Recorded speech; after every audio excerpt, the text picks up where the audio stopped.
인수위원회 대국민 보고 대한민국 대한국민. 안녕하세요. 아나운서 배성재입니다. 안녕하세요. 고민정 부대변인입니다. 네, 오늘은 문재인 대통령이 국민에게 한 약속을 지키기 위한 날이기도 합니다. 그동안 광화문 1번가를 통해서 많은 분들이 정책을 제안해 주셨고요. 네. 이것에 대해서 국민과 정부가 함께 토론하고 또 고민하면서 또 정책으로까지 이어질 수 있는 그런 날들을 보내왔습니다. 그렇습니다. 오늘은 조금 편한 자리를 준비했는데요. 국민 인수위원 여러분이 직접 각 부처 장관들, 수석들 그리고 대통령과 자유롭게 소통을 하면서 약속을 또 가져보는 시간, 제안을 해보고 대답을 듣는 시간을 가져보도록 하겠습니다. 그렇습니다. 모두가 인수위의 마음으로 함께 해왔던 지난 100일이었습니다. 그동안은 국민 여러분들께서 문재인 정부에게 꽃길을 만들어주신다는 그런 마음이셨다면 이제부터는 문재인 정부가 국민 여러분들에게 꽃길을 만들어 드릴 것을 약속드립니다. 네, 온 오프라인을 통해서 국민 여러분과 소통을 해왔던 광화문 1번가, 국민 마이크, 열린 포럼, 대통령의 서재 같은 다양한 창구를 통해서 소통을 해왔습니다. 네. 그중에서 국민 마이크 같은 경우에는 현대판 신문고라고 할 수 있겠는데 전국 각지를 돌면서 국민 여러분의 목소리를 경청을 해왔고요. 열린 포럼은 미래 세대들과의 토론을 통해서 국가 발전을 또 이바지할 수 있는 좋은 제안들이 많이 나왔다고 들었습니다. 그렇습니다. 뿐만 아니라 저는 또 직장맘이다 보니 그런 그렇죠. 분들을 직접 만나서 이야기들을 나눠서요. 아줌마 수다도 좀 오랫동안 떨어보기도 하고요. 그리고 대통령께서 꼭 이 책을 읽고 국정 운영을 해주셨으면 하는 국민 여러분들께서 책을 추천해 주시는 것도 있었습니다. 그래서 대통령의 서재라고 해서 많은 책 추천을 받기도 했고요. 이런 것들을 보면서 국민 여러분들께서 대한민국에게 바라는 점 그리고 대한민국은 내가 만들겠다라는 어떤 열망을 느낄 수 있었던 지난 100일이었습니다. 그렇습니다. 지난 100일 동안 사실 당연한 것들이 좀 낯설게 느껴지기도 했었고 굉장히 참신하게 다가왔던 것들이 많았는데요. 지금 제가 청와대 영비관에 들어와 있는데 네. 이것도 굉장히 참신합니다. 뒤에 앉아 계신 분들이 국민 여러분 또 그리고 각 부처 장관들 수석들 둘러싸여 있는데 뭔가 제가 지금 MC를 보는 게 아니라 네. 뉴스를 진행하고 있는 게 아닌가 하는 생각까지 들거든요.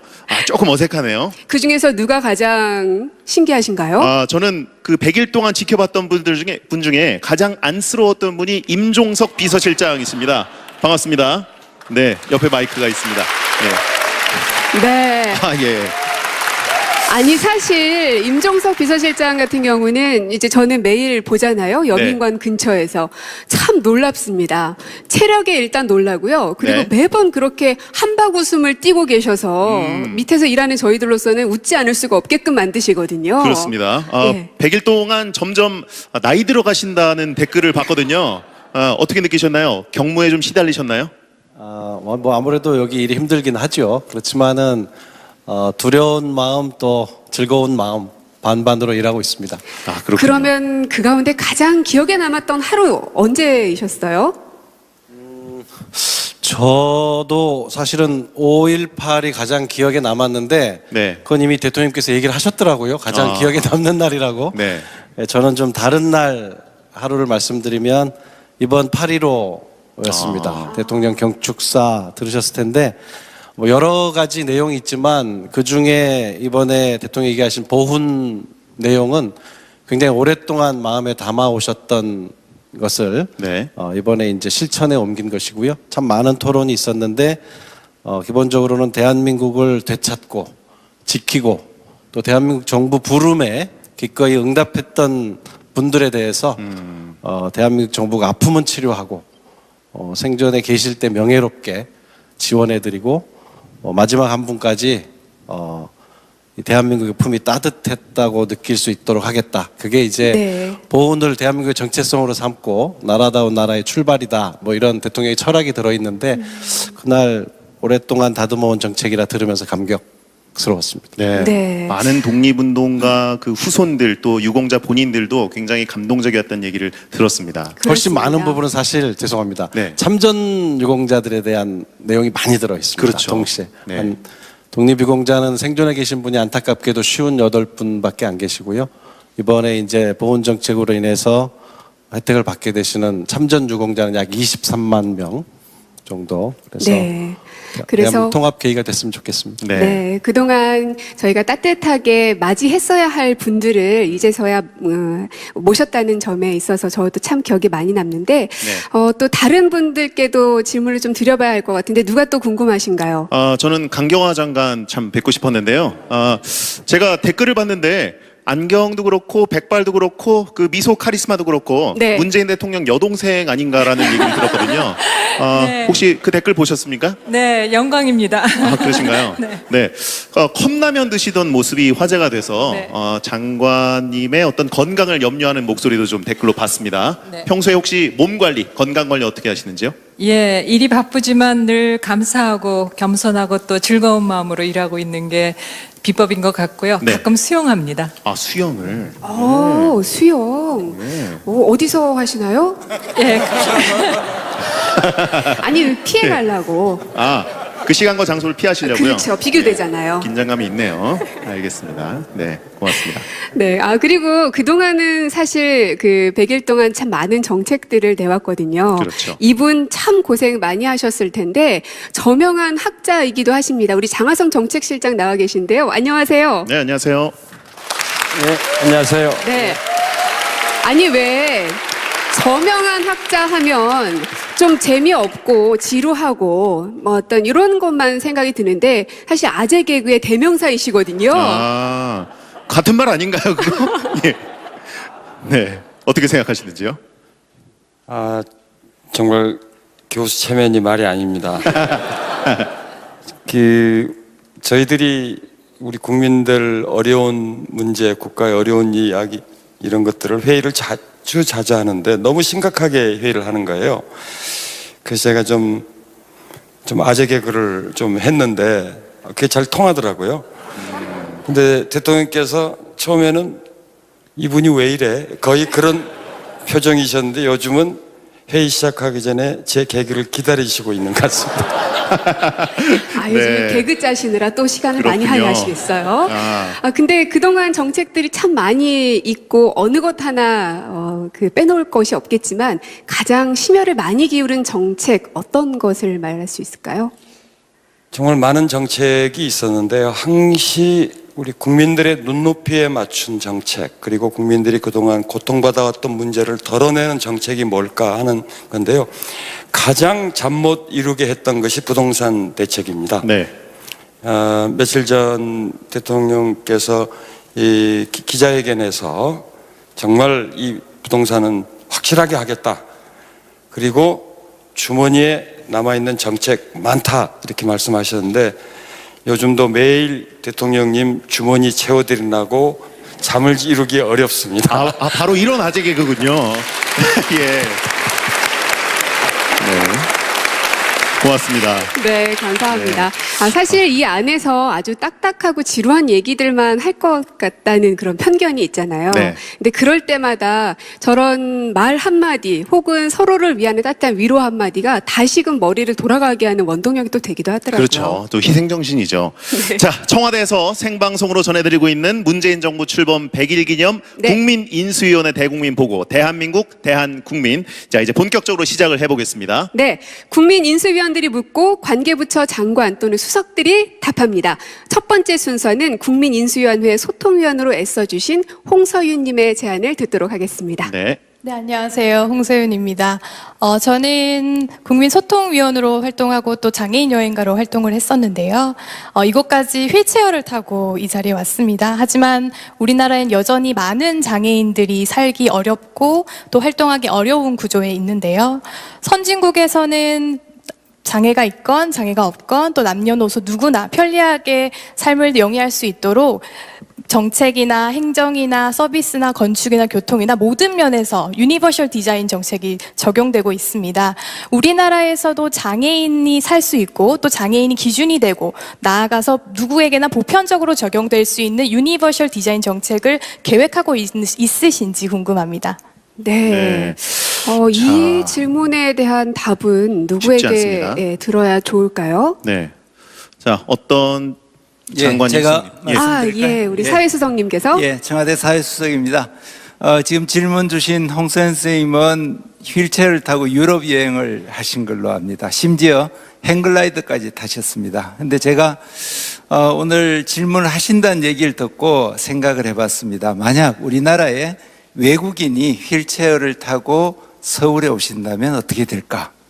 아마 상상하기 어려울 것 같습니다. 아직 불편한 구석이 너무나 많을 거고, 그거는 이동수단뿐만 아니라 뭐 설명서라든가 여러 가지 다 그럴 겁니다.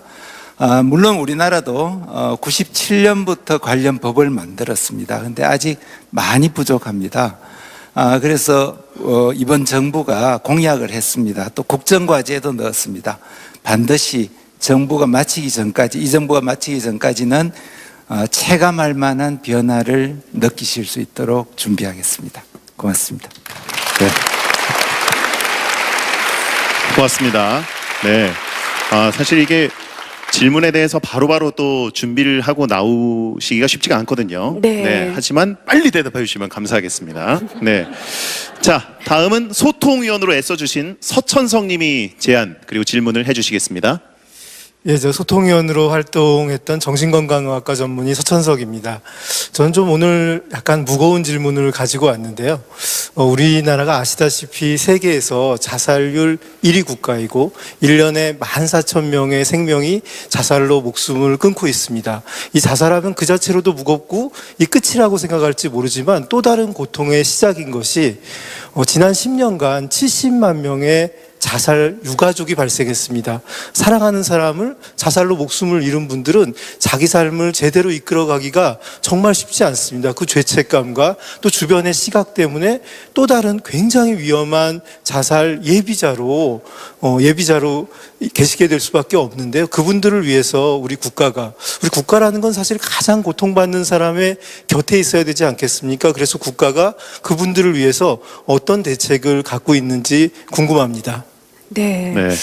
이 자살률 세계 1위라는 이 불명예는 빨리 벗어나야 할 텐데요. 뿐만 아니라 살아있는 남은 가족들에게 대한 국가적인 어떤 정책이나 이런 것들도 분명 필요한 것 같습니다. 네. 이에 대해서는 보건복지부 장관님께 말을 들으면 어떨까 싶은데요. 바로 옆에 앉아 계시네요. 예, 보건복지부 장관입니다. 서천석 선생님께서 꼭 짚고 넘어가야 할 좋은 질문을 주셔서 감사합니다. 질문하신 국가의 정책이 있느냐 하셨는데, 예, 대책이 마련되어 있고 정책이 있습니다. 새 정부에서는 국정과제로서 자살 예방을 넣어두고 있습니다. 바로 내년부터 자살 담당하는 전담 부서가 생겨나고요. 그리고 여러 가지 준비를 하고 있습니다. 저희들이 그 한 보고서를 보면 자살을 하고 남은 유가족들이 아주 심각한 심리적 정서적 불안에 쌓이고 많은 경우에 경제적 어려움도 겪고 있습니다. 그래서 저희들은 경제적 어려움은 긴급복지지원제도를 통해서 우선적으로 해결해 드리고 있습니다. 생계비라든지 주급이라든지 의료비를 이 제도를 통해서 부분 해결하고 있습니다만, 향후에는 보다 실질적인 도움이 되도록 그렇게 제도를 펼치겠습니다. 그리고 전국에 있는 정신건강복지센터가 한 240개 정도 있습니다. 그곳에 가시면 전문 상담가들이 전문적인 상담을 통해서 여러 가지 심리 상담을 해드리고 위로를 드리고 있습니다. 아울러서 자살 유가족들의 어떤 카페를 연결해 드린다거나 동호인 모임들을 연결해 드리고 있습니다. 그분들과의 상담을 통해서 또는 여러 가지 사회적 만남을 통해서 많은 치유를 받을 수 있습니다. 저희들은 향후 5년에 걸쳐서 약 1,455명의 전문 상담가를 더 확충을 해서 전국 어디에서나 쉽게 상담을 받을 수 있도록 그렇게 제도를 준비하겠습니다. 이런 모든 제도의 시작과 도움의 시작은 여러분께서 가까운 동사무소나 복지관을 찾아가시면 됩니다. 혹시 찾아가 힘드시면은 복지콜센터 129로 전화 주시면 언제나 상담이 가능합니다. 24시간 대기 중에 있습니다. 많이 이용해 주시고 유가족들이 혼자서 해결하려고 하지 마시고 이것을 항상 터놓고 여러 사람과 같이 의논을 해야 됩니다. 우리 국가가 함께 도와서 이런 문제를 극복해 나갈 수 있도록 최선을 다하도록 하겠습니다. 감사합니다. 네. 정말 앞으로는 살아내게 하는 세상이 아니라 정말 살고 싶은 세상이 돼야 할 것 같다는 생각이 드네요. 네, 박능우 보건복지부 장관께서 대답을 해주셨고요. 다음은 국민인수위원 박솔지 님이 질문을 해주시겠습니다. 어디 계신지요? 네. 네, 안녕하세요. 저는 박솔지라고 합니다. 저는 강경화 장관님께 질문 드리겠습니다. 지난 5월 22일 라오스의 유명 관광지에서 제 친구가 실종되었습니다. 90여일이 지난 지금도 현재 경찰의 수사는 소극적이고 영사관에서는 우리나라 경찰의 파견을 논의만 하고 있는 것으로 알고 있습니다. 현재 해외 영사 콜센터가 있지만 위급사항 시 연락할 경우 당사자가 경찰에 연락하여 해결하라는 답변이 돌아오거나 야간에는 그마저도 이용할 수 없는 경우가 많습니다. 우리나라 국민이 어디에서든 국가의 도움과 보호를 받을 수 있도록 그 기능을 강화하여 주시고 해외 실종이나 범죄가 일어났을 때 그 처리를 위한 원스톱 프로세스의 구축을 제안합니다. 안팎으로 보호받는 나라가 될 수 있도록 도와주세요. 감사합니다. 네. 강 장관님. 네, 박솔지양 그 질문 감사합니다. 친구분께서 라오스 여행 중에 실종된 지 3개월이 되었습니다만 아직 그 소재가 파악되지 않고 있어서 저희로서도 참 안타깝습니다. 가뜩이나 저도 같은 연령의 딸을 둔 엄마로서는 더욱더 안타깝습니다. 네. 그 실종 신고를 친구분이 묵었던 호텔 측으로부터 받았는데요. 그 직후 저희는 라오스 당국에게 그 적극적인 수사를 하도록 계속 독려를 하고 있습니다. 그리고 가족분들에 대한 영사 조력에 또 최대한으로 노력하고 있습니다. 저희 경찰 조사관도 파견하는 제안을 라오스 측에 했습니다만 라오스 당국은 최대한으로 노력하고 있고 그러니까 현지 수사 당국에 맡겨달라 하는 답을 지금까지 유지하고 있습니다. 참고로 우리나라에서 일어나는 사건 사고에 대해서는 우리 경찰이 조사한다 하는 이런 주권적 입장을 견지하고 있습니다. 아마 그쪽도 비슷한 것 같습니다. 지금 2200만 우리 국민이 매년 해외여행을 하는 시대입니다. 그래서 매년 이런 실종 사건이 한 50건 그리고 이를 포함해서 매일 그 다양한 사건 사고가 한 40건 매일 접수되고 있습니다. 말씀하셨듯이 저희가 365일 24시간 영사 콜센터를 통해서 이런 사건 사고를 접수하고 있고 신고를 받고 있는데 이런 신고를 접수한 것을 넘어서 여기에 대한 그 신속하고 효과적인 초기 대응이 이루어질 수 있도록 해외 안전 지킴이 센터 설치를 준비하고 있습니다. 아마 박솔지 양께서 제안하신 원스톱 프로세스와 같은 구상이 아닐까 생각합니다. 감사합니다. 네. 네.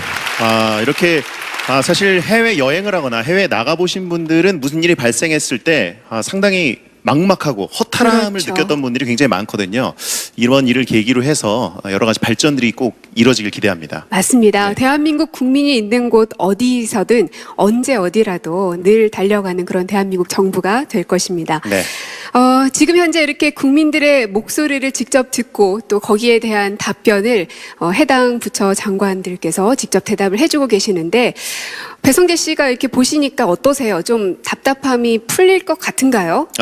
답답함이 풀리는 걸 넘어서 너무 좀 생소한 장면이라 저는 그래요? 좀 당황스럽네요. 지금 시선을 어디로 가야 될지도 모르겠고 어디서 질문이 나오고 어디서 답변이 나올지 상당히 좀 애매합니다. 네. 어쨌든 이런 국민과의 소통 자리가 오늘 처음 있는 것인데 앞으로 좀 자주 벌어지면 많은 국민 여러분께서 익숙해지시고 좀 더 나라가 발전할 수 있지 않을까 하는 생각이 드네요. 그렇습니다. 그래서 앞으로도 이런 자리가 많이 마련돼야 할 텐데 일단은 오늘 오신 분들 남녀노소 그리고 연령층 가리지 않고 참 다양하게 모이셨습니다. 네, 이번에는요 어린이 국민인수위원을 모셨거든요. 네. 어떤 정책 제안을 해주실지 궁금한데요. 어디 계시죠? 네. 네. 안녕하세요. 자기소개 부탁드릴게요. 네, 저는 온스초등학교 3학년 황찬우입니다. 네. 찬우군. 어떤 분에게 질문하고 싶으세요? 네, 저는 도종환 장관님이요. 문화체육관광부 장관. 예. 그래요. 어떤 제안인가요? 콕 찍어서.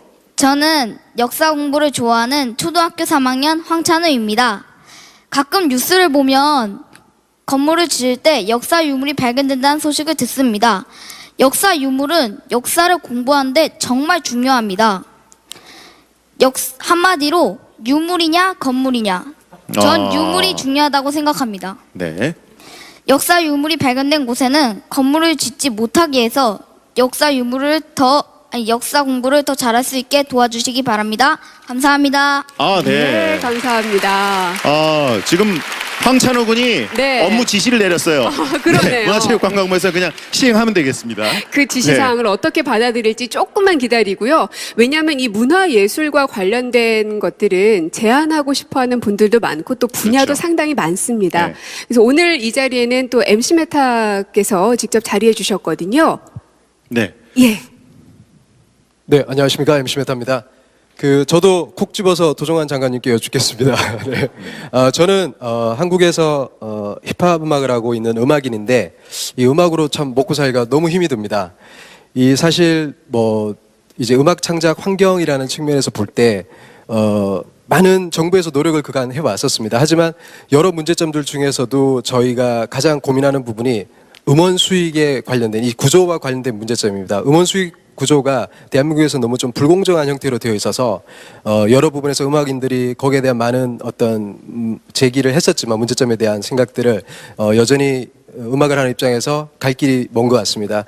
그래서 제가 장관님께 여쭙고 싶은 부분은 여전히 이런 불공정한 이 음악 시장에 대해서 어떠한 생각을 가지고 계시며 또 어떠한 개선안을 갖고 계신지에 대해서 여쭙고 싶습니다. 네.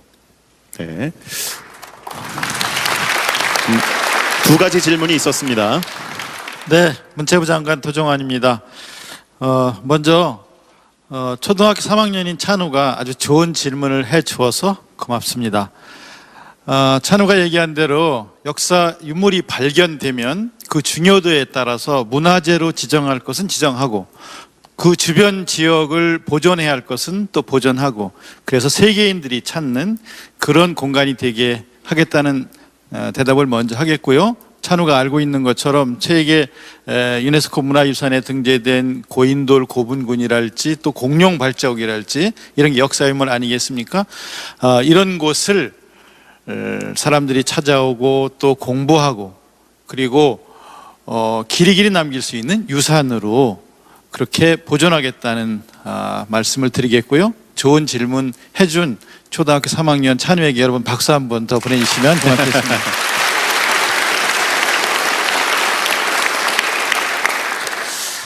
그리고 정말 음악으로 먹고 살기 힘들다. 그 말씀에 절절하게 공감합니다.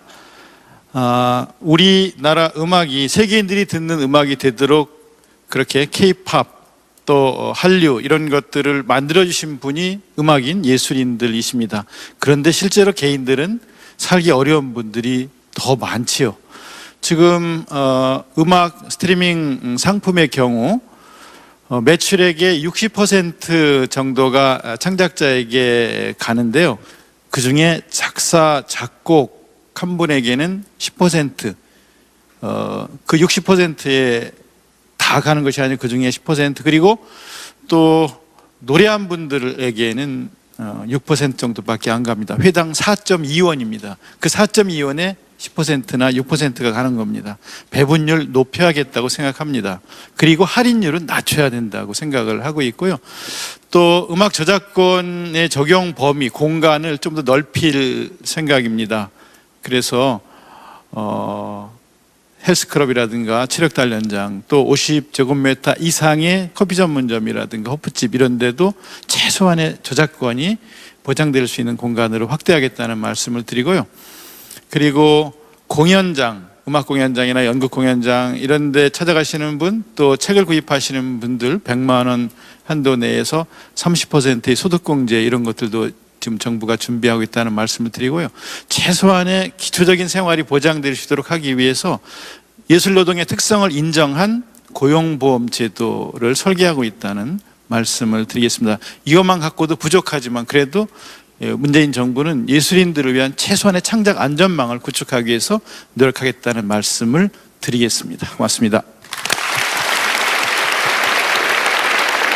네, 스트리밍을 통해서 우리가 음악을 아주 쉽게 편하게 듣고 있긴 합니다만 1차 창작자에게 얼마가 돌아가느냐를 많이 생각하진 않았던 것 같거든요. 네. 정책을 통해서 그분들을 뒷받침할 수 있는 대책들이 나오길 기대하겠습니다. 그렇습니다. 그분들께서 편안한 삶을 유지하셔야 저희들도 아름다운 음악을 많이 향유할 수 있을 테니까요. 그렇죠. 그리고 찬우 군의 질문하는 모습을 보면서 사실 그 옆에 앉아 계신 어머니께서 더 뿌듯한 표정을 지으셨는데 배성재 씨도 어렸을 때 저렇게 똘망똘망하게 질문도 잘하고 그랬나요? 딱 저의 어렸을 때 모습을 보는 것 같습니다. 딱 저 딱인가요? 정도였습니다. 딱? 그러다 보니까 아나운서가 됐고요. 그래요. 그럼 예. 오늘도 얼마나 그 적재적소에 딱 맞는 질문을 하는지 보겠습니다. 네. 뭐 정책이나 제안 하나 좀 해주시죠. 저는 사실 광화문 1번가에 관심이 많아서 네. 여러 가지 정책 제안들을 하고 있었는데 그 중에서 제가 딱 필요했던 것을 중복해서 제안한 분들이 굉장히 많았습니다. 새로운 게 아니라 이미 누가 하셨군요. 예. 하지만 그 해결이 안 되니까 중복돼서 제안할 수밖에 없었고요. 특히 그 질문을 멀리 해외에서 보내주신 분이 계십니다. 네. 국민인수위원 유지혜 님이 아일랜드에서 영상으로 보내주셨거든요. 화면으로 만나보시죠. 안녕하세요. 저는 아일랜드 더블린에 살고 있는 유지혜라고 합니다. 저는 외국에 살면서 한국 인터넷 웹사이트가 사용이 불편하다는 점을 자주 느끼고 있습니다. 인터넷으로 한국 은행 업무를 볼 때나 한국 쇼핑몰을 이용할 때, 그리고 심지어 정부 관련 공공기관 등의 웹사이트조차 접속을 하려면 수많은 보안 프로그램을 설치해야 하고 본인 인증 절차마저 아이핀이나 제 명의로 낸 신용카드 또는 휴대전화 번호 등의 정보를 요구하고 있습니다. 보안이라는 명목으로 국민 개인 정보를 요구하고 수많은 액티브엑스를 설치하게 하여 꼭 필요한 업무에 차질을 주는 것은 비효율적일 뿐 아니라 옳지 않다고 생각합니다. 우리 정부에서도 공공기관 웹사이트 보안 정책 개선을 통해 국민이 좀 더 사용하기 편리한 환경을 만들어 주셨으면 합니다. 감사합니다. 네. 갈수록 그 인터넷 환경에 노출되어 있는 사람들이 많고 또 이용하시는 분도 많다 보니 여기에 대한 제안도 물론 많았습니다. 네. 답변을 누구에게 들으면 좋을지 모르겠네요. 예. 우리 하승창 사회혁신수석. 네, 제가 드리겠습니다.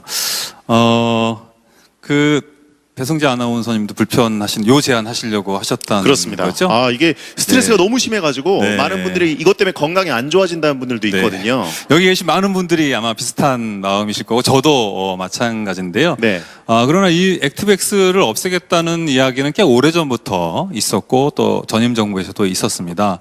아시겠지만 저희가 불편한 것이지만 이것이 보안과 관계가 있다고 해서 다들 견뎌야 되는가 보다 이런 생각들이 좀 있었던 것도 사실인데요. 그런데 거꾸로 오히려 보안에 더 노출되어 있는 프로그램이다라고 그렇죠. 네. 하는 이야기도 많이 있었습니다. 그래서 왜 그런가 하고 보면 이게 기술이 표준화돼 있어가지고 아마 그런 문제들이 발생한 것인데 그러면 없애는 것도 쉽지 않을까 이렇게 생각하기 쉬운데 그럴까 하고 들여다봤더니 꼭 그렇지는 않더라고요. 왜냐하면 기술 표준화되어 있다 보니까 너무 많은 곳에서 익숙하게 사용하고 있어서 한 번에 걷어내기가 참 어렵습니다. 그래서 그것을 걷어내는 속도와 방법, 과정 이런 것들이 좀 충분히 논의될 필요가 있겠다 이런 생각이 들고요. 또 무엇보다 이 기술이 표준화되어 있는 보안 솔루션이라고 하는 것은 오히려 저희 보안 산업의 발전을 가로막는 것이기도 하거든요. 그러니까 액티브엑스를 없앤다라고 하는 것은 또 한편으로는 저희 보안 산업의 발전을 위해서도 반드시 필요하기 때문에 더 다양한 보안 솔루션이 발전할 수 있는 생태계를 만들어내는 정책과 함께 할 때 잘 이 프로그램이 작동할 수 있지 않을까. 이 제안이 실제로 실현되고 잘 구현될 수 있지 않을까 이렇게 생각하고요. 그 과정들을 전문가나 개발자 그리고 관련 부처하고 잘 협의해서 만들어내서 가능한 빠른 시일 안에 여러분들이 불편하지 않도록 만들어 드리겠다는 약속을 다시 한번 드립니다. 고맙습니다. 네. 네, 감사합니다. 그날이 좀 빨리 왔으면 좋겠네요, 정말. 네. 인터넷을 할 때마다, 모바일을 이용할 때마다 스트레스가 너무 심합니다. 네. 자, 하승창 사회혁신수석 감사드리고요. 이번엔 네. 국민인수위원 최혁재 님이 제안을 해주시겠습니다. 네. 저는 위례신도시에 살고 있는 최혁재입니다. 행안부 김부겸 장관님께 질문 드리겠습니다. 위례신도시는 반경 1.5km 정도의 신도시인데요. 이곳을 하남, 성남, 송파 3개 지자체에서 관리하고 있습니다. 그러다 보니 문제가 생기는데 송파에서 응급 환자가 발생해서 119에 신고를 하면 1.5km 떨어진 성남에서 출동해서 조치를 해주시면 훨씬 빠를 텐데 오히려 거리가 훨씬 먼 송파에서 정체구역을 지나서 이렇게 지금 진행이 되고 있는 실정입니다. 게다가 각 지자체마다 위례 신도시 안에 도서관이나 치안센터 등의 주민 편익시설을 설치하려고 합니다. 그런데 경우에 따라 각 지자체 이런 시설들이 1km도 안 되는 거리에 위치해 있다는 거죠. 행정구역을 이유로 중복되는 시설로 인한 예산 낭비가 아닌 실제로 주민에게 필요한 시설을 제대로 만들고 지역 차별 없이 이용해야 한다고 생각합니다. 집 앞에서 쓰레기 봉투를 살 수 없는 도시, 집 앞에 학교를 보낼 수 없는 도시, 가장 큰 문제는 이러한 협의조차 제대로 되지 않는다는 것이 가장 큰 문제입니다. 이들 지역에 대한 장관님의 계획을 듣고 싶습니다. 네, 많이 답답하셨던 것 같습니다. 네. 예, 행정안전부 장관 김부겸입니다. 지금 선생님이 질문하신 내용들이 여기저기서 참 많이 저희들이 지적을 받고 있습니다. 우선 위례 신도시 입주는 다 끝났나요? 어떻습니까? 진행 중이죠. 위례 신도시뿐 아니라 충남도청 이전 지역, 또 경북도청 이전 지역 혹은 혁신도시 지역에서 이런 문제가 많이 발생합니다. 우선 지적해 주신 대로 소방이라든가 이 경찰은 우선 응원제도라는 게 있어서 가까운 데서 출동할 수 있도록 그런 시스템이 다 갖춰져 있습니다. 그런데 혹시 위례 신도시 지역에서 그런 문제가 있었다면 제가 점검을 해보겠다는 약속을 드립니다. 그리고 아까 지적하신 대로 그 여러 가지 행정구역과 생활권역이 불일치함으로써 발생하는 문제점이 있는데요. 그중에 이제 아까 도서관 예를 들으셨습니다만은 요 세 도시가 협력만 하면 얼마든지 조금 좋은 도서관을 하나 지을 수 있을 텐데 각자 좀 많은 도서관을 지을 수밖에 없는 이런 문제. 그다음에 쓰레기 봉투도 수거를 안 해가더란 말이죠. 이런 문제들은 지금은 지자체 간에 협력을 할 수 있게 돼 있는데 이걸 좀 더 저희들이 좀 해달라고 좀 요구를 하겠습니다. 그러나 앞으로는 협력이 아니라 지자체 간에 구체적으로 이거보다 더 훨씬 더 의무감을 크게 하는 서로 협상이라고 하긴 못합니다만 그런 제도가 도입될 수 있도록 그래서 서로 간에 의무를 나누어지는 그런 어떤 제도가 도입될 수 있도록 하겠습니다. 마지막 학교 문제는요. 지금은 이제 그 행정 단위하고 그 교육구청 단위 때문에 그런데 앞으로 교육지원 지금도 실시하고 있습니다. 교육지원청에 각 교육장님들이 합의를 하셔서 거기를 공동학군으로 선언하시면 우리 아이들 초중등 교육법에 의해서 학교를 보낼 수 있습니다. 지금 방금 지적하신 대로 곳곳에서는 아직까지 뭐 정말 정부로 노력한다고 해도 국민들의 삶에 있어서는 실질적인 도움이 안 되더라라는 그런 지적을 많이 받습니다. 하여튼 계속해서 긴장하고 노력해서 국민들 마음에 닿아가도록 하겠습니다. 잘 부탁드립니다. 네. 네, 감사합니다. 장관의 잘 부탁드립니다라는 말이 굉장히 인상적으로 느껴지는데요. 각 부처의 장관들 또 수석들 그리고 대통령까지도 이젠 앞으로는 계속 국민 여러분이 어떤 제안을 하시는지 지켜보면서 긴장하고 있어야 될 것 같다는 생각이 듭니다. 그렇습니다. 네. 그리고 오늘 많은 국민 여러분들께서 우수 제안들 그 가운데 몇 분 오늘 이 자리에 오셔서 질문해 주셨는데 그 가운데 베스트 2 가지의 질문이 남아 있습니다. 투톱이 남아있죠? 그렇습니다. 근데 이 질문들은요, 대통령께서 직접 답변을 해주시면 어떨까 하는 생각이 들어요. 그죠? 네, 좋습니다. 자, 여러분, 대한민국 문재인 대통령을 모시겠습니다. 큰 박수 부탁드립니다.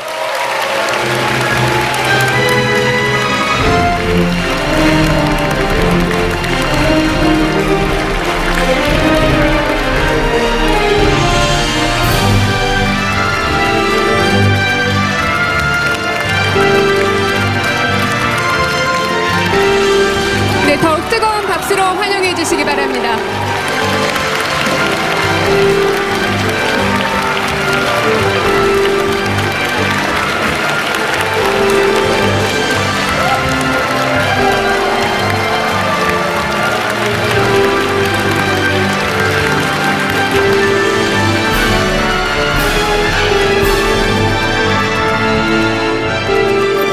네.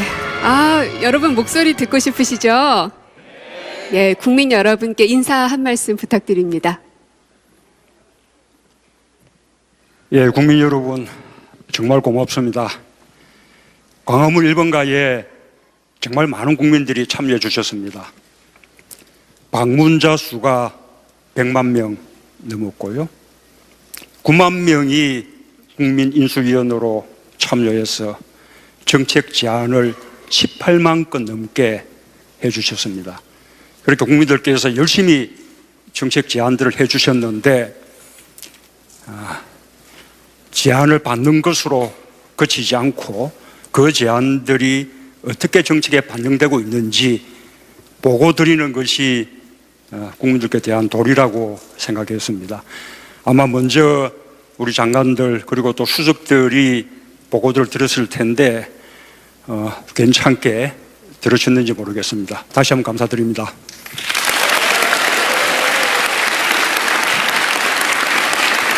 네. 문재인 대통령께서도 광화문 1번가에 직접 또 정책을 제안하셨다고 들었거든요. 어떤 걸 해주셨는지요?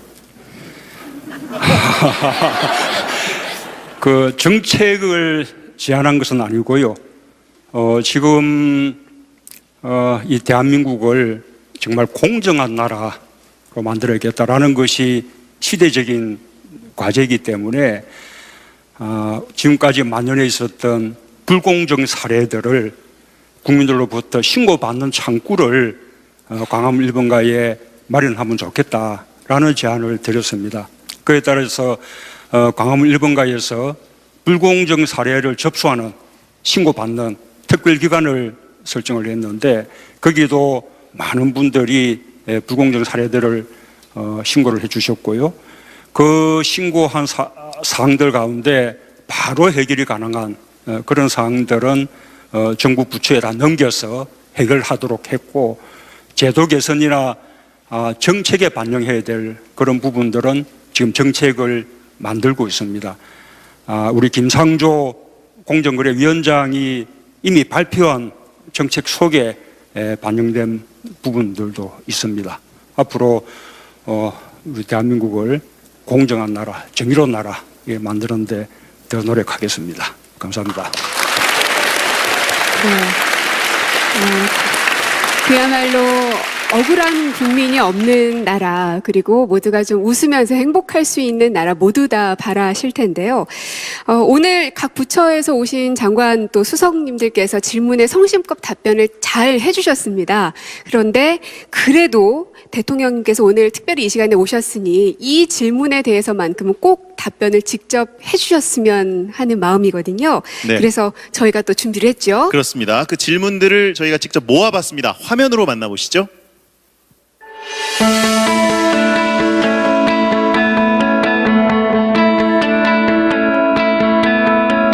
일자리는 좋은 일자리, 그리고 청년들에게 더 많은 곳에서 일할 수 있는 이런 일자리가 필요하다고 생각합니다. 좋은 사람은 영원할 순 없지만 좋은 제도는 영원할 수 있을 거라 생각합니다. 80이 넘은 나이에도 좀 먹고 살게 해달라. 실패의 사회적 비용이 더 작아서 재밌는 시도들이 많이 일어나는 사회가 됐으면 좋겠습니다.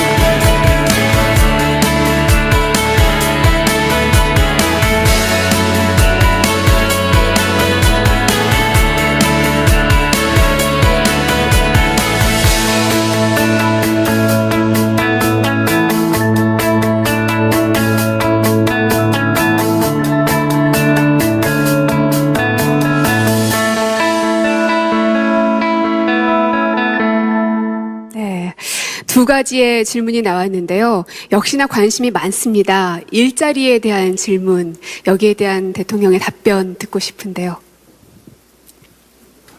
지금 제 집무실에 일자리 현황판이 설치되어 있습니다.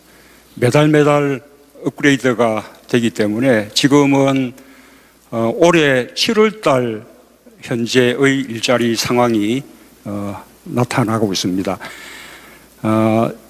작년 7월하고 비교하면 올해 7월에 우리 고용률이 0.5% 늘었습니다. 그리고 취업자 수도 31만 3천 명이 늘었습니다. 그래서 고용률과 취업자 수만 보면 최근 한 20년 동안에 지금 사상 최고입니다. 그런데 내용을 들여다보면 그런 가운데서도 비정규직 비율이 작년 7월보다 더 늘었고 또 청년 취업자 수는 오히려 2만 명이 줄어서 청년 실업률이 0.1% 높아졌습니다.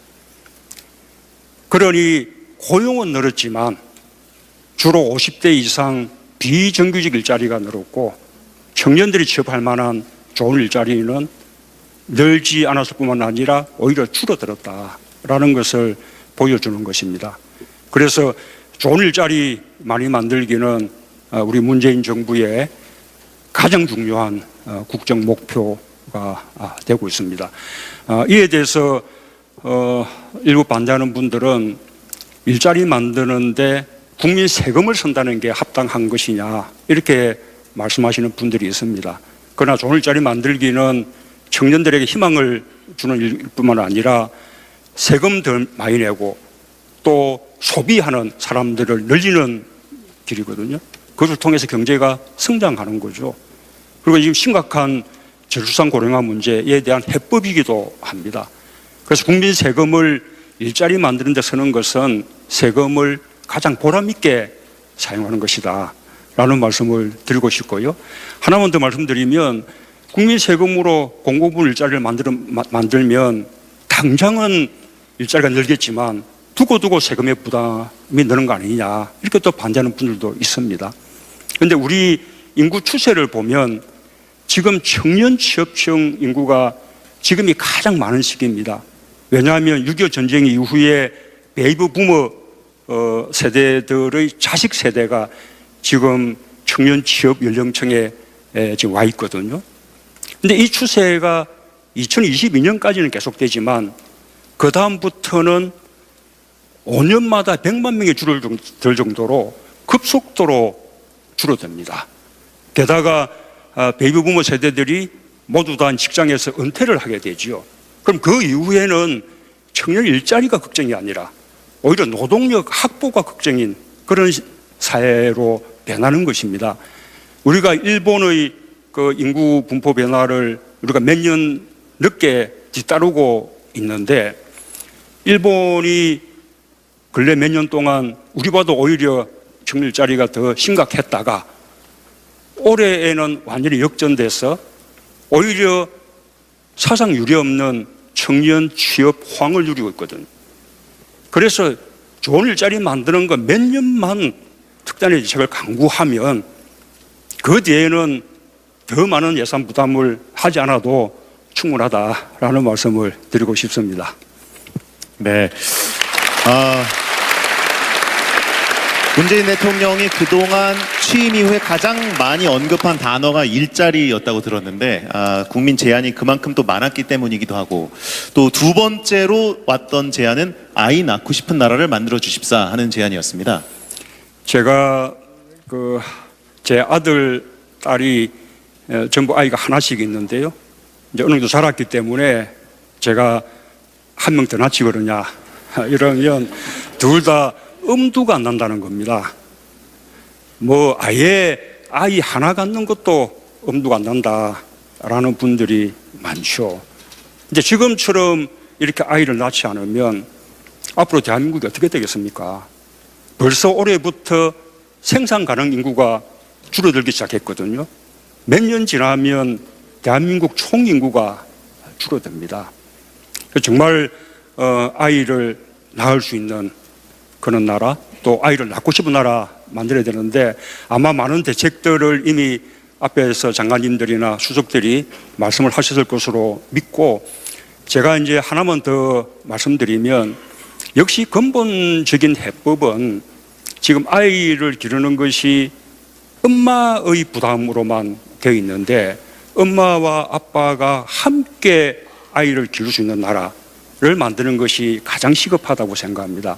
그래서 뭐 아빠도 육아휴직을 사용하게끔 뭐 하겠다라는 정책들도 말씀하셨을 텐데 근원적으로는 노동 시간을 연장 노동을 포함해서 주 52시간제 이것을 빨리 확립하고 또 연차 휴가를 다 사용하도록 해서 일하는 부모, 아빠, 엄마가 아이를 키울 수 있는 여유를 갖도록 하는 것이 더 근본적인 해법이라고 생각합니다.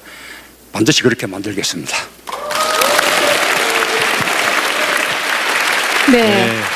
이렇게 아이에 대한 이야기 하니까 가족 생각이 나고요. 또 그러다 보니 더더욱 옆자리가 조금 허전하게 느껴지지 않나요? 저희 둘이 포위를 하고 있으니까 예. 굉장히 좀 불안해하시고 허전하시는 것 같은데 지금 아까 그 객석에 보이셨거든요. 네네. 네. 김정숙 여사님이 몰래 지금 와 계신데 앞으로 모셔도 되겠습니까?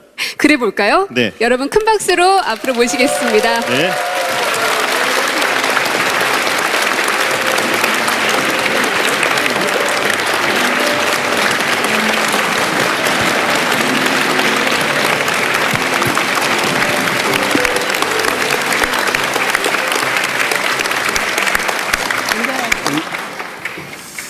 네, 이렇게 안녕하세요. 불러도 될지 모르겠는데 그 인터넷에는 인이와 쑥이라고 하더라고요.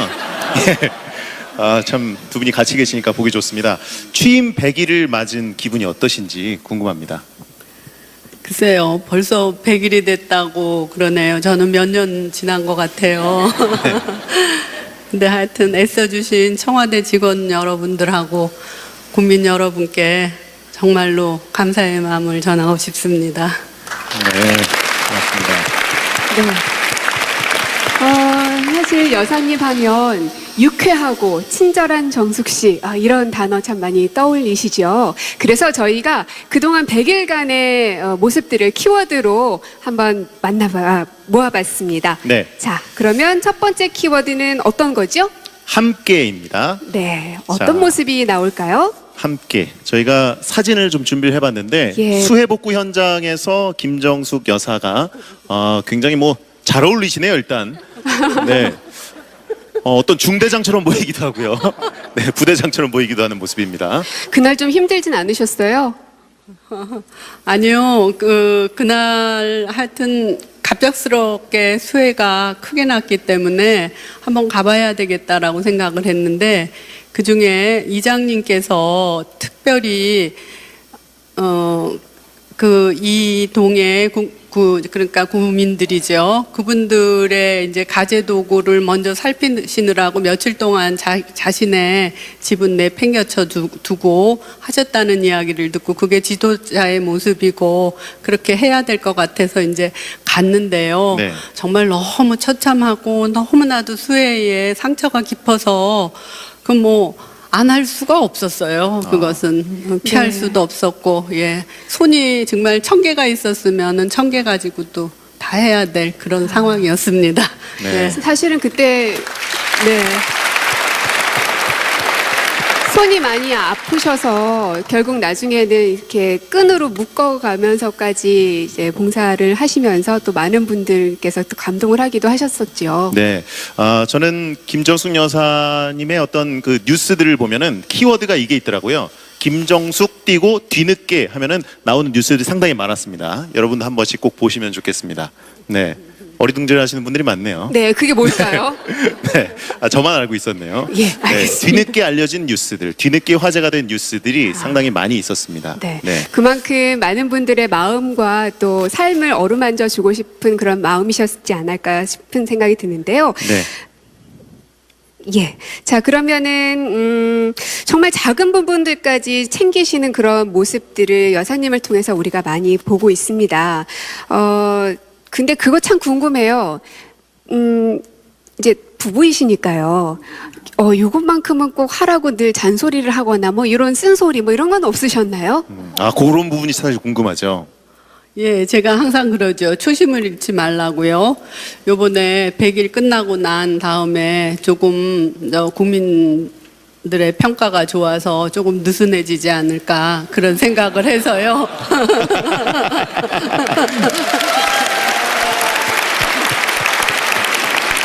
제가 그랬습니다. 예. 오늘 취임해서 처음 일을 시작하는 마음으로 초심을 잃지 말고 꼭 그렇게 하셔야 됩니다. 내가 그렇게 꼭 당신을 지키겠습니다. 나 자신도 지키고 그렇습니다. 네, 고맙습니다.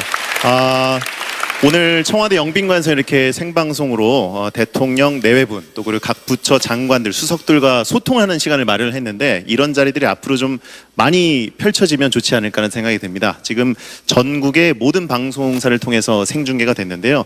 마지막으로 국민 여러분께 문재인 대통령께서 인사 한 말씀 부탁드리겠습니다. 예, 그 국민인수위원회는 이제 마감이 됐는데요. 이렇게 광화문 1번가를 통한 이런 소통 노력, 또 국민들로부터 계속해서 정책 제안을 받아서 우리 문재인 정부의 정책을 국민들과 함께 만들어 나가는 노력들은 앞으로도 지속해 나가겠습니다. 아마 우리 그 6년 찬 국민 소통 수석께서 여러 가지 방안들을 만들고 계셔서 아마 오늘 설명할 수 있는 기회가 있었을지 모르겠는데 제 생각에는 지금 이제 국민들은 주권자로서 평소에 정치를 그냥 구경만 하고 있다가 선거 때 한 표를 행사하는 이런 간접민주주의로는 만족하지 못하고 있다고 생각합니다. 그렇게 한 결과 우리 정치가 이렇게 낙후됐다라고 국민들은 생각하고 계신 거죠. 그래서 촛불 집회처럼 정치가 잘못할 때는 직접 촛불을 들어서 정치적 의사 표시를 하고 또 댓글을 통해서 정치적 의사 표시를 하고 당원의 권리당원, 정당의 권리당원으로 참여하고 그리고 또 이 정부의 정책에도 직접 제안하고 그것을 반영해 줄 것을 요구하고 이런 직접 민주주의를 국민들께서 요구하고 있다고 생각합니다. 네. 이 문재인 정부도 이런 국민들의 집단 지성과 함께 나가는 것이 국정을 성공할 수 있는 그런 길이라고 생각합니다. 온라인, 오프라인 가리지 않고 국민들과 끊임없이 소통하는 노력 계속해 나가겠습니다. 감사합니다. 네, 고맙습니다. 네. 1시간이라는 참 짧은 시간 동안 여러분과 함께 만든 시간이었습니다. 그리고 지나온 100일간의 시간, 또 짧다면 짧은 시간이었지만 앞으로의 5년 더 많이 기대해 주시고 더 많이 응원해 주시고 또 채찍질도 가해 주셨으면 감사하겠습니다. 네, 청와대에서 생방송으로 전해드리는 문재인 정부 출범 100일 기념 국민인수위원회 대국민 보고 대한민국, 대한국민 여기서 마치도록 하겠습니다. 함께해 주신 여러분 고맙습니다. 감사합니다.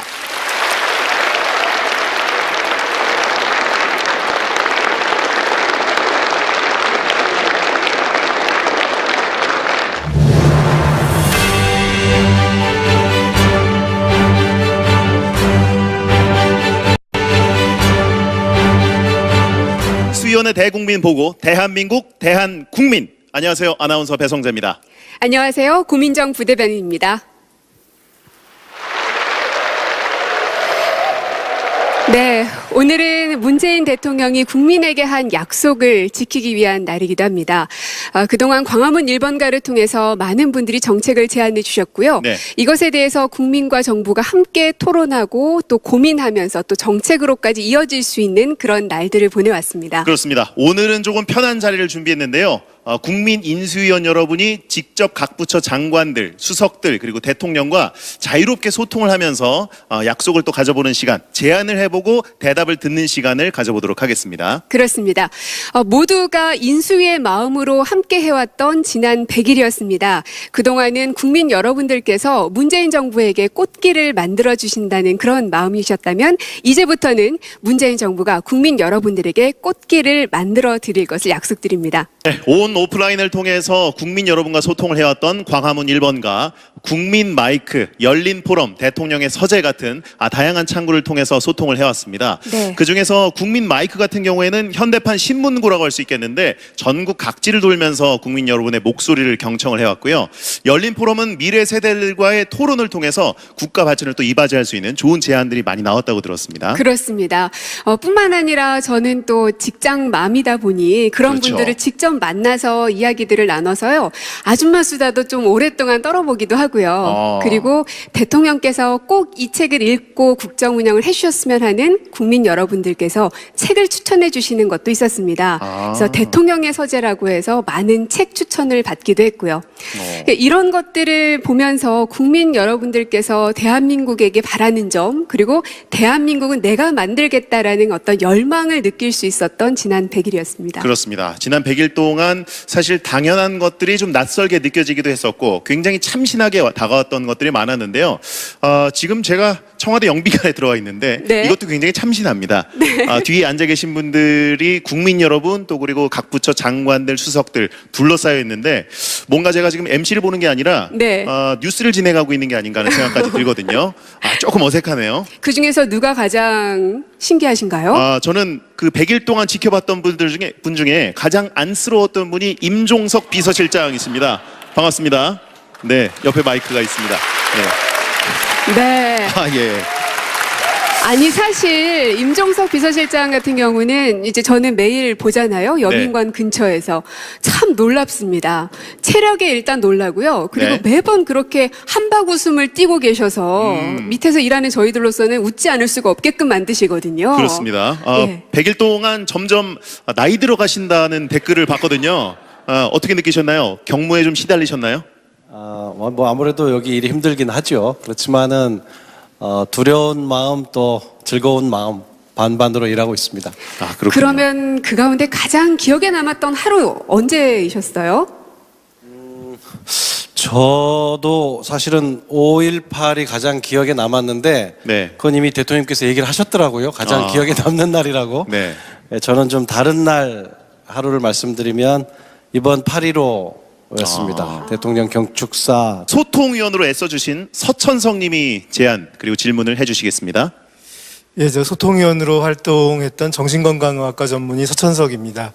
저는 좀 오늘 약간 무거운 질문을 가지고 왔는데요. 우리나라가 아시다시피 세계에서 자살률 1위 국가이고 1년에 14,000명의 생명이 자살로 목숨을 끊고 있습니다.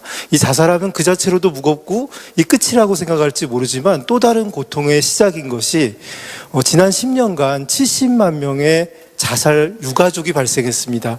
사랑하는 사람을 자살로 목숨을 잃은 분들은 자기 삶을 제대로 이끌어가기가 정말 쉽지 않습니다. 그 죄책감과 또 주변의 시각 때문에 또 다른 굉장히 위험한 자살 예비자로 계시게 될 수밖에 없는데요. 그분들을 위해서 우리 국가라는 건 사실 가장 고통받는 사람의 곁에 있어야 되지 않겠습니까? 그래서 국가가 그분들을 위해서 어떤 대책을 갖고 있는지 궁금합니다. 네.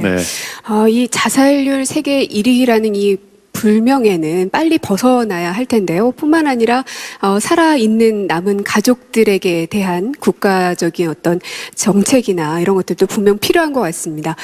이에 대해서는 보건복지부 장관님께 말을 들으면 어떨까 싶은데요. 바로 옆에 앉아 계시네요. 예, 보건복지부 장관입니다. 서천석 선생님께서 꼭 짚고 넘어가야 할 좋은 질문을 주셔서 감사합니다. 질문하신 국가의 정책이 있느냐 하셨는데 대책이 마련되어 있고 정책이 있습니다. 새 정부에서는 국정과제로서 자살 예방을 넣어두고 있습니다. 바로 내년부터 자살 담당하는 전담 부서가 생겨나고요. 그리고 여러 가지 준비를 하고 있습니다. 저희들이 그 한 보고서를 보면 자살을 하고 남은 유가족들이 아주 심각한 심리적 정서적 불안에 쌓이고 많은 경우에 경제적 어려움도 겪고 있습니다. 그래서 저희들은 경제적 어려움은 긴급복지지원제도를 통해서 우선적으로 해결해 드리고 있습니다. 생계비라든지 주급이라든지 의료비를 이 제도를 통해서 부분 해결하고 있습니다만 향후에는 보다 실질적인 도움이 되도록 그렇게 제도를 펼치겠습니다.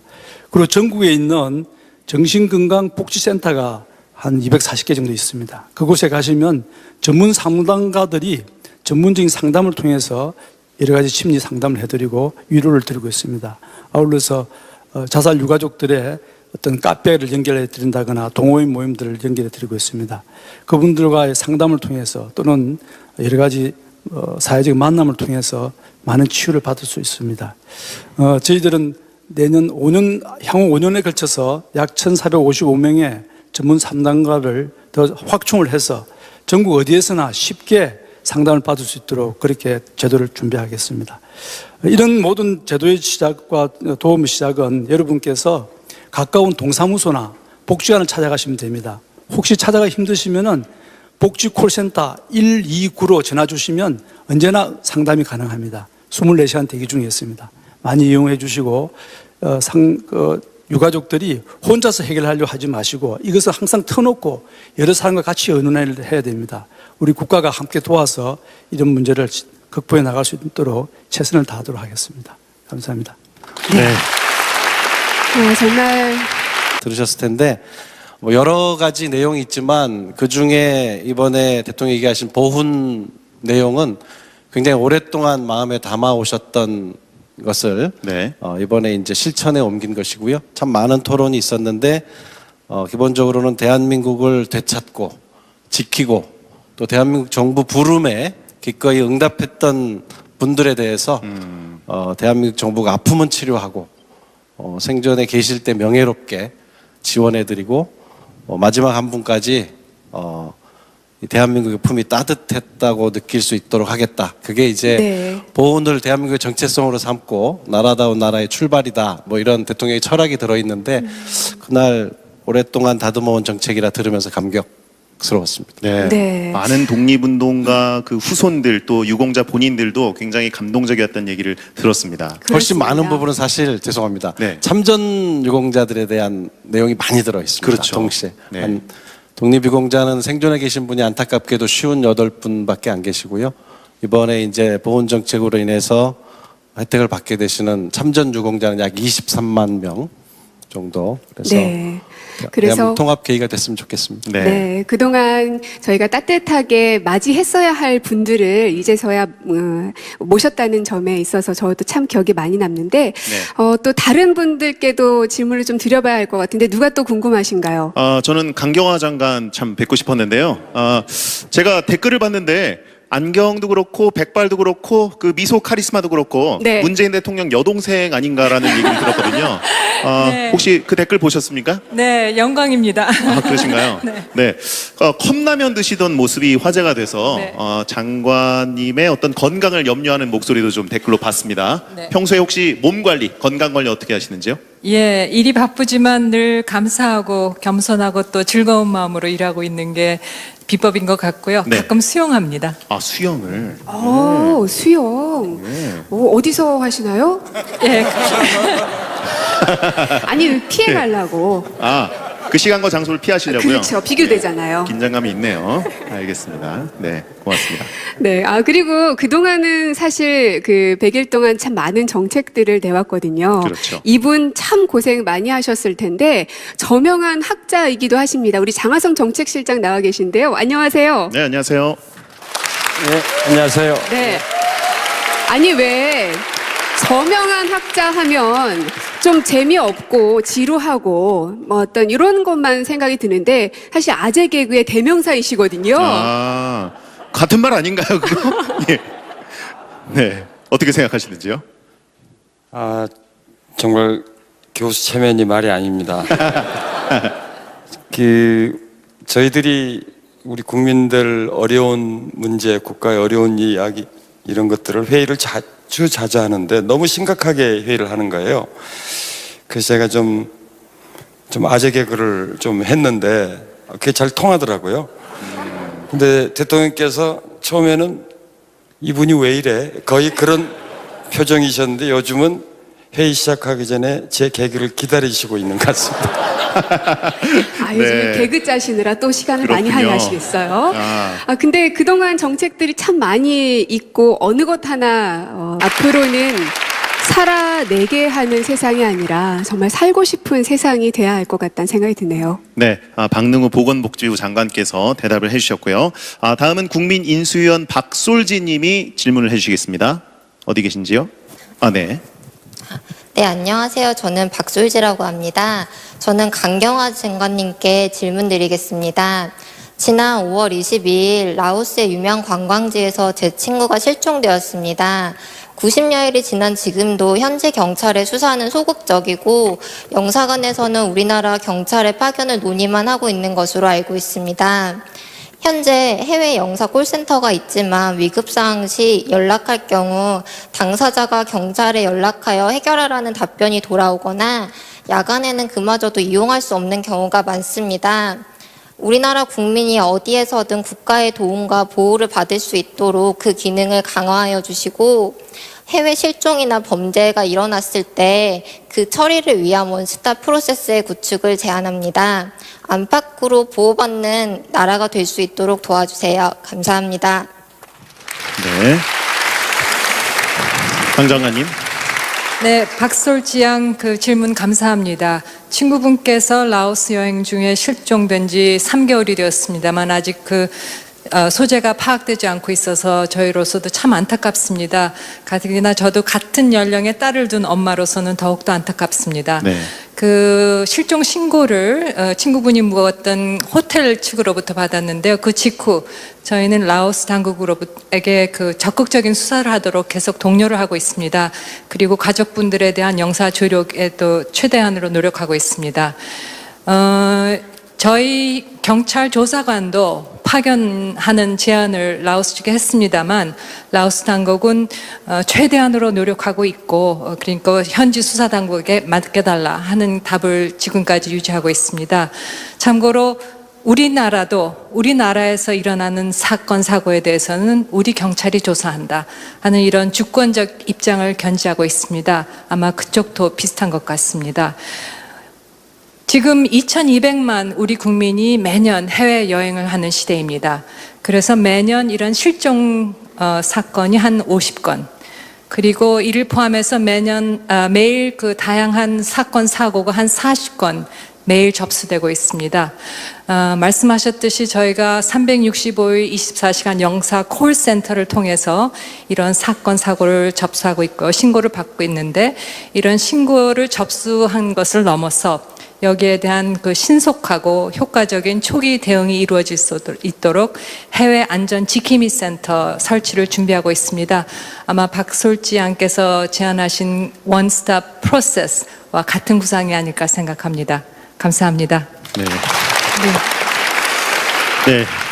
이렇게 사실 해외 여행을 하거나 해외 나가 보신 분들은 무슨 일이 발생했을 때 상당히 막막하고 허탈함을 그렇죠. 느꼈던 분들이 굉장히 많거든요. 이런 일을 계기로 해서 여러 가지 발전들이 꼭 이루어지길 기대합니다. 맞습니다. 대한민국 국민이 있는 곳 어디서든 언제 어디라도 늘 달려가는 그런 대한민국 정부가 될 것입니다. 네.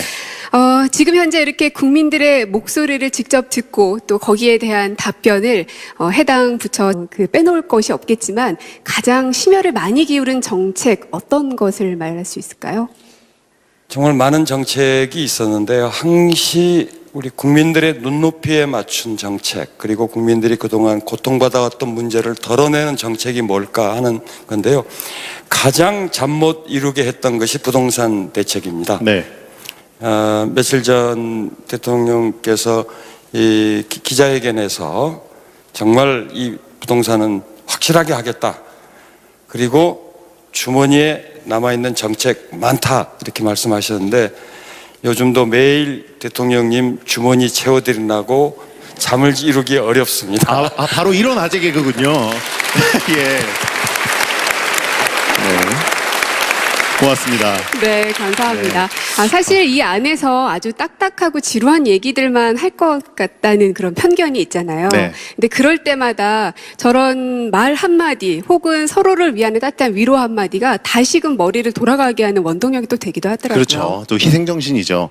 네. 자, 청와대에서 생방송으로 전해드리고 있는 문재인 정부 출범 100일 기념 네. 국민인수위원회 대국민 보고 대한민국 대한국민. 자, 이제 본격적으로 시작을 해보겠습니다. 네, 국민인수위원들이 묻고 관계부처 장관 또는 수석들이 답합니다.